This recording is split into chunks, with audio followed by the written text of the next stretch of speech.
यह कहानी तीन बहुओं की है। एक समय की बात है, एक गरीब आदमी के तीन बेटे थे।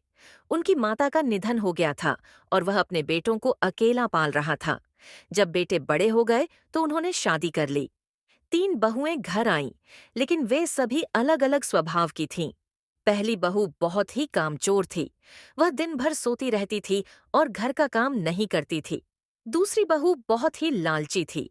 वह अपने पति के पैसे लेकर अपने माता पिता को दे देती थी और घर का काम नहीं करती थी।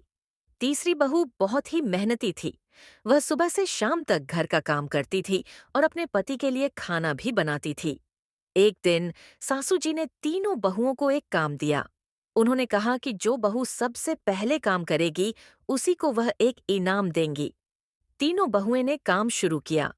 पहली बहू ने काम करना शुरू किया, लेकिन थोड़ी देर बाद ही वह सो गई। दूसरी बहू ने भी काम करना शुरू किया, लेकिन वह भी थोड़ी देर बाद ही अपने माता पिता के पास चली गई। तीसरी बहू ने काम करना शुरू किया और वह पूरी मेहनत से काम करती रही। वह सबसे पहले काम करके तैयार हो गई। सासू जी ने तीसरी बहू को इनाम दिया और कहा कि वह सबसे अच्छी बहू है। इस कहानी से हमें यह शिक्षा मिलती है कि मेहनत और इज्जत सबसे जरूरी चीजें हैं। Thanks for